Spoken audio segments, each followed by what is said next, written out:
merong mga gamot at mga sakit na hindi dapat pinagsasabay yung gamot nyo doon sa pag-inom ng kape.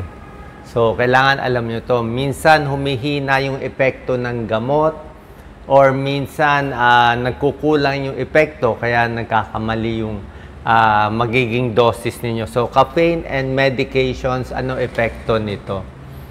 Basically, coffee muna tayo. Siyempre, ang kape may pros and cons, di ba? Ang kape, short-term memory, pampagising, may tulong, metabolism, sa weight loss, lalo na kung black coffee lang, wala namang problema dapat to. Okay lang, Doc Lisa. Meron din namang possible side effects ang kape, bago natin ipakita. So, mas may insomnia, meron heartburn, acidic, yung iba, sumasakit ang ulo. Ito sinasabi ko, may mga gamot, 7 mga sakit at gamot na may epekto na wag nyo lang isasabay sa kape o konti lang inumin yung kape.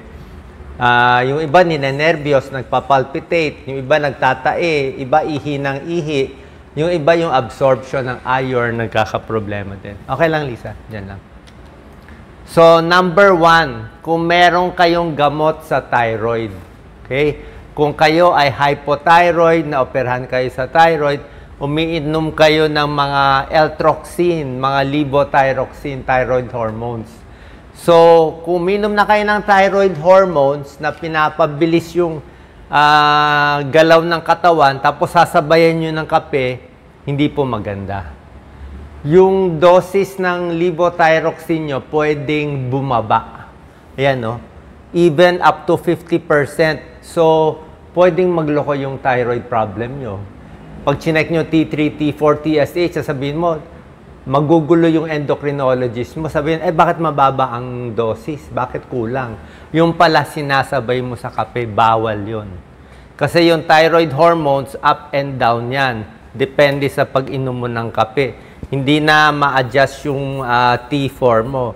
Bumababa yung absorption sa bituka ng gamot, ng tableta dahil sinasabay mo sa kape. So, bawal. Actually, hindi lang kape. Pati alak, very common yan. Alak at kape, nagugulo ang dosis ng gamot. Kaya tubig lang isasabay. Number 2, mga umiinom ng gamot sa high blood. Yan. Diba? Alam nyo naman, high blood, diba? Puso, tibok na puso. So, nakita nila, pag malakas uminom ng kape, ano mangyayari? Kakabog ang dibdib. Pinapawisan. Pag sobrang caffeine, mga black coffee, minsan tumataas pa yung blood pressure. Pwede tumaas ang blood pressure sa sobrang kape, sobrang caffeine. Lalo na kung brewed coffee, yung matapang na kape na iniinom ninyo. Ayan, no? So, caffeine, kape, may epekto sa blood pressure. Mas tumitigas yung artery, mas tumataas ang blood pressure.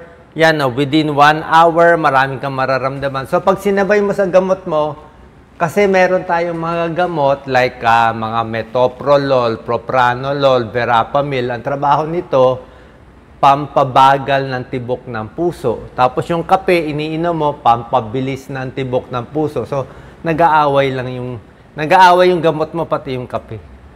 Tsaka yung pag-absorb, hindi rin maganda. So, wag mo isabay sa kape. Siguro kung inom ka sa umaga ng gamot, yung kape sa gabi na lang. O bawasan mo yung kape mo. Okay? So, meron ding epekto yan sa thyroid hormones, tsaka sa mga gamot sa high blood. Number 2 yan. Number 3, sa mga may iniinom na gamot para sa sipon at sa allergy.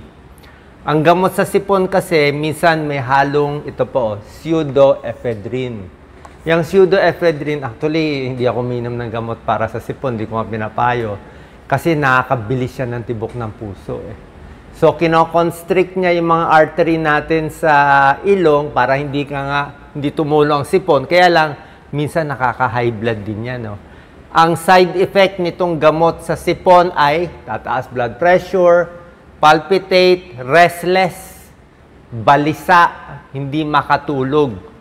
Okay, tapos sasabayan mo pa ng kape, lalong lalala yung side effect.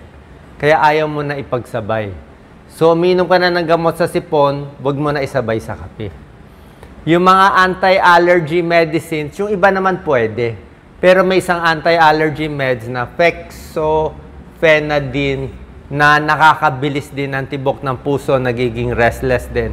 So pag ito yung anti-allergy meds mo, ingat din sa pagsabay sa kape. Siguro kung gabi yung anti-allergy, sa umaga na lang yung kape. Number 4, ito medyo baka malito kayo sa diabetes Diabetes and caffeine, okay? Yung pag-aaral nito po kasi ganito. Hindi pa naman 100% yung pag-aaral, wala naman 100% sa medisina. Pero base sa research, ang pag-inom daw ng black coffee, konting kape, may tulong para hindi magkaroon ng diabetes.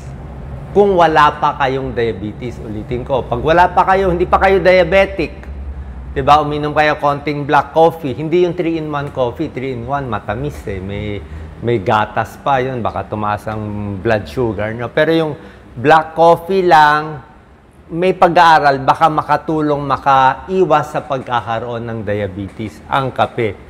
Pero, kung kayo ay may diabetes na, ito yung pinag-uusapan natin, may diabetes ka na, mataas na blood sugar mo, umiinom ka na ng gamot para sa diabetes, okay?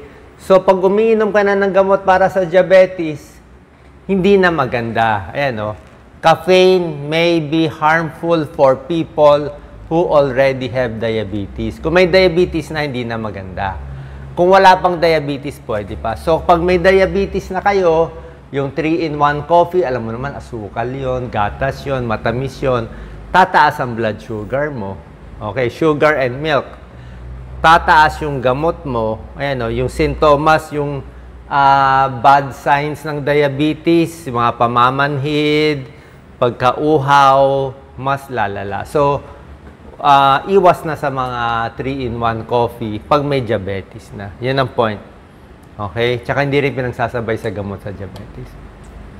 Next, antidepressant. Yung mga may gamot para sa depression. Ito yung mga common Escitalopram, ito luma, imipramine, fluvoxamine, amitriptyline.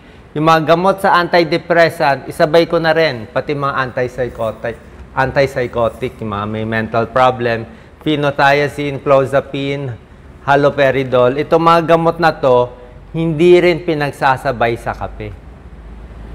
Okay? Nababawasan yung dosis ng antidepressant at antipsychotic. Ibig sabihin, pag uminom ka nitong gamot sa depression at mental problem, sinabayan mo sa kape, mawawala yung dose. Parang kung 10 mg, magiging parang 5 mg na lang yung epekto. So, hindi makokontrol tong sakit mo kasi sinibay mo sa kape. Kasi yung pag-metabolize nila, sabay. Okay? So, wag mo isasabay sa kape kung ito yung mga sakit nyo. So, tandaan nyo levothyroxine, sa thyroid hormone, sa high blood, sa diabetes, sa sipon, sa allergy, sa depression, hindi sinasabay sa kape. Alzheimer's disease, ito medyo bihira naman Yung mga uminom ng gamot sa Alzheimer's disease, hindi rin sinasabay sa kape. Actually, medyo iba yung epekto ng kape sa mga gamot sa utak. Kasi yung gamot natin para sa utak, kailangan dumaan pa sa blood-brain barrier. So, mula sa dugo, para pumunta sa utak, may dinadaanan niyang blood-brain barrier. So, lulusot pa siya doon para makatulong sa utak, kung ano man yung gamot na yun. Kaya lang, pag umiinom ka ng kape, nagta-tighten, sumisikip yung daanan. So, hindi makapasok yung gamot mo sa utak. So, nawawala ng epekto. So, hindi makontrol yung Alzheimer sa utak. Kasi nga, dahil sa kape mo, hindi makapasok yung gamot mo. Okay? So, ito, mga neurotransmitter mo, hindi natutulungan ng gamot. So, wag sasabay sa kape pag may Alzheimer's disease. Pagdating sa hika, ito po, nilagyan ko ng question mark Actually, merong mga pag-aaral, kung may hika ka, pwede ang kape. Kung may hika, pwede ang kape. Merong mga kape na pag matapang yung kape, tapos hinihika ka, minsan lumulubag yung paghinga mo Merong ganon. Pero syempre naman, ang point ko lang dito, Ang point lang dito, ingat din kung umiinom ka na or nag-i-inhale ka na o meron ka na mga inhaler para sa hika. Kasi yung mga inhaler sa hika, theophylline, aminophylline, yung mga salbutamol, alam niyo naman side effect ng gamot sa hika, nagpapalpitate ka na, di ba? Tapos, sasabayan mo pa ng kape, papalpitate ka. So, pag dinoble mo, baka lang masobrahan ng palpitate. Pero basically, sa nakikita kong mga pag-aaral, yung kape mismo, pwede naman siya kung may hika. Pero ingat lang na pag sinabay mo sa gamot, baka sumobra side effect na headache, restlessness, stomach pain, irritability, baka masobrahan ka lang. So, konting alalay lang sa pag-inom ng kape. Okay? Sana malinaw po yon. So, other tips sa coffee, empty stomach. Sabi ko nga, ingat. Baka sumakit ang tiyan, medyo acidic. O baka maka-digestive issues. Depende kung may GERD ka. Pwedeng, nasa sa inyo naman kung matibay ang tiyan mo, di okay, pero yung iba hindi kaya. Side effect ng kape, yun ang anxiety, palpitation, restlessness, migraine, poor sleep. Maraming klaseng kape, yung pinakamatapang. Ano ba yung mga tatapang? Ayan, no?